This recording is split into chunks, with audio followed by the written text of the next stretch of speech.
Hello everyone, તો આજે આપણે એકદમ ટેસ્ટી અને હેલ્ધી એવા બટેટા અને રાજગરાના લોટના પરાઠા બનાવીશું। તો તેના માટે સૌપ્રથમ બટેટાને બાફી અને છીણી લેવાના છે।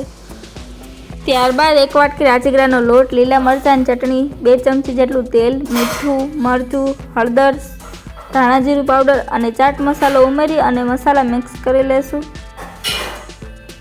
ત્યારબાદ લોટ બાંધી લેવાનો છે। તો આ લોટ બાંધવામાં જરાય પાણીની જરૂર નહીં પડે, એટલે કે પાણી વગર જ લોટ બંધાઈ જાય છે, કારણ કે બટેટા આપણે બાફેલા ઉમેર્યા હતા એટલે એકદમ સરસ લોટ બંધાઈ જાય એટલે તેને હલકા હાથે આપણે મસળી લેવાનો છે। ત્યારબાદ તેમાંથી નાના નાના લુવા કરી અને રોટલી અથવા પરાઠાની જેમ આપણે વણી લઈશું।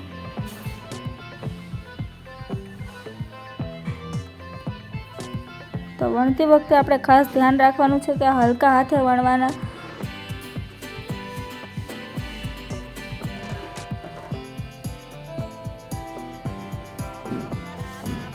તો આપણો વણાઈ ગયું છે પરોઠો। તો હવે આપણે તેને શેકી લઈશું। તો બંને સાઈડથી ઓઇલ લગાવતા જવાનું અને પલટાવી લેશું। ગોલ્ડન બ્રાઉન થાય ત્યાં સુધી આપણે તેને શેકી લેશું। તો એકદમ સરસ શેકાઈ ગયું છે।